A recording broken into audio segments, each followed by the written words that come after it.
Assalamualaikum warahmatullahi wabarakatuh.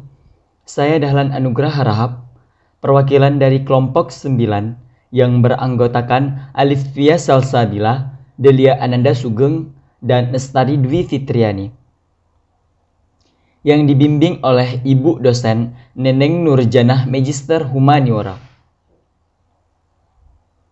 Baik, kami akan menjelaskan hasil diskusi kami, yaitu tentang penalaran. Apa itu penalaran? Penalaran adalah proses berpikir yang bertolak dari pengamatan indera atau pengamatan empirik yang menghasilkan sejumlah konsep dan pengertian. Berdasarkan pengamatan yang sejenis juga akan terbentuk proposisi-proposisi yang sejenis, berdasarkan sejumlah proposisi yang diketahui atau dianggap benar. Orang menyimpulkan sebuah proposisi baru yang sebelumnya tidak diketahui.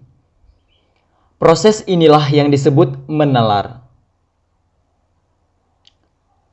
Melalui proses penalaran, kita dapat sampai pada kesimpulan yang berupa asumsi, hipotesis atau teori. Penalaran di sini adalah proses pemikiran untuk memperoleh kesimpulan yang logis berdasarkan fakta yang relevan. Dengan kata lain, penalaran adalah proses penafsiran fakta sebagai dasar untuk menarik kesimpulan. Adapun ciri-ciri penalaran. 1. Dilakukan dengan sadar. 2.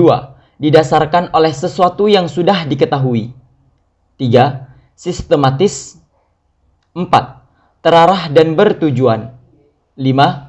Menghasilkan kesimpulan yang dapat berupa pengetahuan, keputusan, dan sikap terbaru.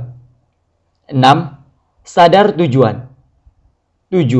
Premis berupa pengalaman, pengetahuan, ataupun teori yang didapatkan. 8. Pola pemikiran tertentu. 9. Sifat empiris nasional.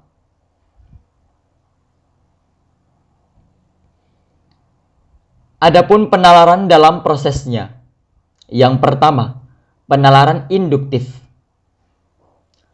Penalaran induktif adalah proses penalaran untuk menarik kesimpulan berupa prinsip atau sikap yang berlaku umum berdasarkan atas fakta-fakta yang bersifat khusus.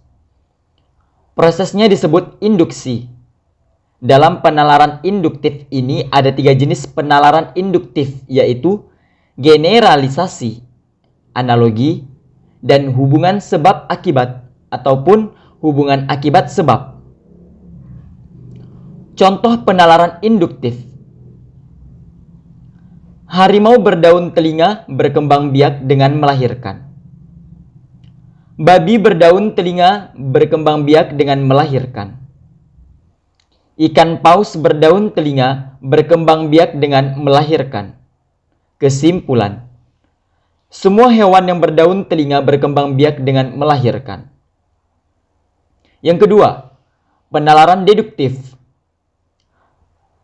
Penalaran deduktif adalah proses penalaran untuk menarik kesimpulan berupa prinsip atau sikap yang berlaku khusus berdasarkan fakta-fakta yang bersifat umum.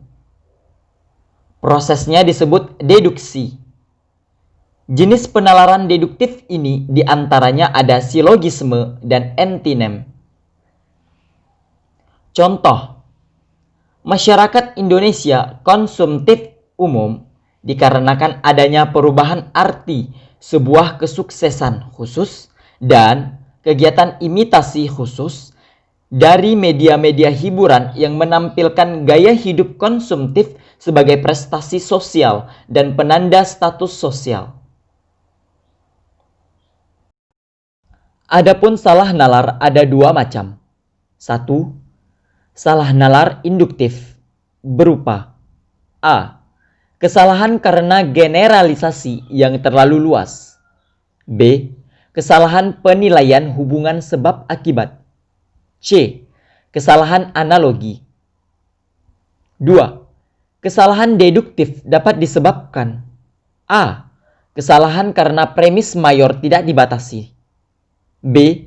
Kesalahan karena adanya term keempat. C. kesalahan karena kesimpulan terlalu luas atau tidak dibatasi. Dan D, kesalahan karena adanya dua premis negatif.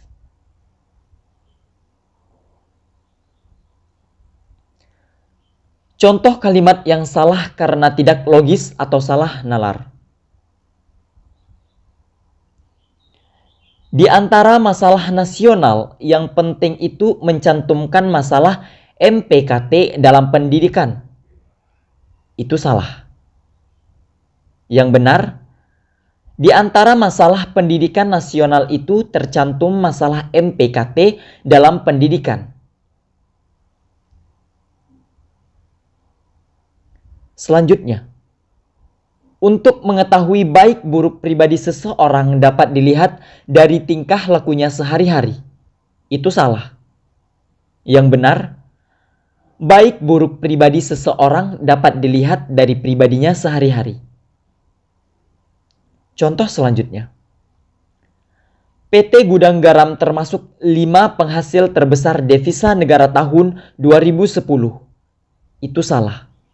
Yang benar, PT Gudang Garam termasuk 5 besar penghasil devisa negara tahun 2010. Contoh terakhir. Dia membantah bahwa bukan dia yang korupsi, tetapi staf keuangan perusahaan. Itu salah. Yang benar, dia menyatakan bahwa bukan dia yang korupsi, melainkan staf keuangan perusahaan.